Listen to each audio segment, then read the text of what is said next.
Nellore city నియోజకవర్గ పరిధిలో మంత్రి నారాయణ సుడిగాలి పర్యటన చేపట్టారు. ఆయా డివిజన్స్లో ఉన్న ప్రభుత్వ పాఠశాలను మంత్రి క్షుణ్ణంగా పరిశీలించారు. ప్రభుత్వ పాఠశాలలో చేపడుతున్న పనులు పరిశీలించిన ఆయన చేపట్టాల్సిన పనుల గురించి అధికారులకు దిశానిర్దేశం చేశారు. కూటమి ప్రభుత్వం చేస్తున్న అభివృద్ధిని చూసి బార్వలేక కొందరు పనిగట్టుకుని ఆరోపణలు చేస్తారని మండిపడ్డారు. గత ప్రభుత్వం విద్యా వ్యవస్థ నిర్వీర్యం చేస్తుందని మండిపడ్డారు. తమపై అక్కసుతోటే స్కూల్స్ మూసేసిందన్నారు. 15,000 మంది పేద పిల్లలకు ఉచితంగా కార్పొరేట్ విద్య అందిస్తామని భరోసా ఇచ్చారు. 2014-19లో మున్సిపల్ స్కూల్స్ని ఎంతో తీర్చిదిద్దాం. అయితే గత ప్రభుత్వం వాటిలన్నింటినీ నిర్విరామం చేసి కంప్లీట్గా క్వాలిటీ ఆఫ్ ఎడ్యుకేషన్ స్పాయిల్ చేసింది, ఫెసిలిటీస్ స్పాయిల్ చేసింది. కొన్ని స్కూల్స్ మూసేశారు. ఉదాహరణకు నేను చదివిన విఆర్ హై స్కూల్ మూసేశారు. 6 నుంచి 10 దాకా చదివిన విఆర్ హై స్కూల్.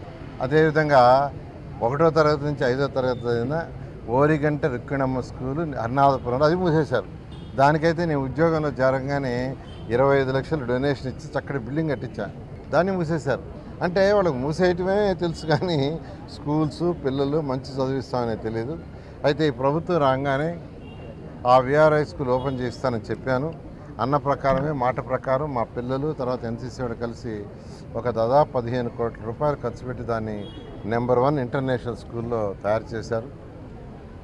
అయితే అదేవిధంగా హై స్కూల్స్ ఏదైతే ఉన్నాయో అన్ని హై స్కూల్స్ని తీర్చిదిద్దానని మాట ఇచ్చి ఎలక్షన్ ముందు ఇచ్చిన మాట కాదు, విఆర్ హై స్కూల్ అయిన తర్వాత. దానికి అనేక మంది దాతలు నేను రిక్వెస్ట్ చేశాను. డిఎస్ఆర్ సుధాకర్ రెడ్డి గారు ఒక స్కూల్ మూలాపేటలో తీసుకున్నారు. దాన్ని అయితే 2 ఫ్లోర్లు స్లాబ్ వేశారు. మొత్తం 4 ఫ్లోర్లు 1,500 మంది విద్యార్థులు చదువుకునేటట్టుగా, ఫ్యూచర్లో నర్సరీ నుంచి 12th దాకా ఉండేటట్టుగా ఒక ఉన్న బిల్డింగులు కాకుండా 40,000 చదరపు అడుగుల బిల్డింగులు కన్స్ట్రక్షన్లో 20,000 చేశారు. అక్కడ చక్కటి ప్లే గ్రౌండ్ కూడా చేస్తున్నారు. పోటీలు చేయమన్నాను. నేను విఆర్ హై స్కూల్ చేయించిన దానికంటే ఇంకా బాగా చేయించండి అని రిక్వెస్ట్ చేశాను. It is a request. వాళ్ళు చేస్తున్నారు. అదేవిధంగా వేమిరెడ్డి ప్రభాకర్ రెడ్డి గారు కూడా ఆర్ఎస్ఎస్ స్కూల్ తీసుకొని అదైతే ఒక బ్లాక్ ఆయన కంప్లీట్ చేశారు. వారికి కూడా ధన్యవాదాలు.